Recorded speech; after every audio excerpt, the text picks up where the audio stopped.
Ça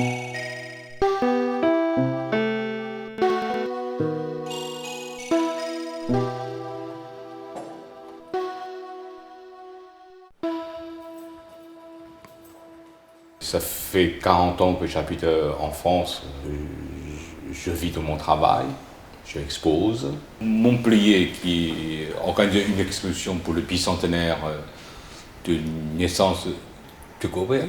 Les Chinois, ils connaissent vraiment bien les communes de Paris. À l'époque, on a parlé d'un artiste, peintre qui a participé à cette révolution-là. En ce moment-là, ils ont diffusé que quelques dessins, que quelques peintures de lui en Chine. Voilà, donc c'est un des artistes peintres les plus célèbres en Chine. À l'époque, quand j'étais en Chine, on voit que travailler de Kobe, souvent ce sont des choses en noir et blanc, mal imprimées. Il est très tôt que j'ai déjà visité le musée de Fabre, un des plus célèbres œuvres de Kobe, qu'il est ici, quoi. Au lieu de faire une peinture après la peinture, je préfère que faire beaucoup plus un mois, voilà, un peu plus réel, quoi. Voilà, donc j'ai trouvé une photo de Kobe en profil, j'ai trouvé une photo de Briès, voilà, qu'il était un peu angoissé. Ça soit un artiste d'aujourd'hui. Je veux mettre au milieu.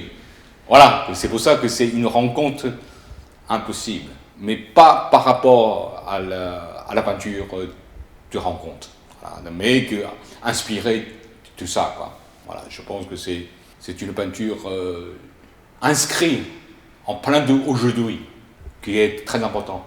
À Montpellier, musée de Fabre, grâce à Briès, vous avez une collection, un des plus importants de collections de musée de province. Ça fait une grande plaisir que retrouver ici, quoi. Quand un musée qui acquérit plus de choses de l'art d'aujourd'hui, c'est un musée, il est mort. En tout cas, il a juste sa place ici. Pourquoi que Montpellier, c'est un des plus beaux musées en France? Parce qu'il a une contribution.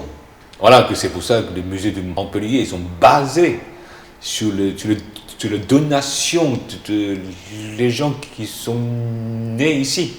Voilà, donc je pense que c'est une rencontre qui est importante pour les générations futures. C'est-à-dire qu'on crée un musée.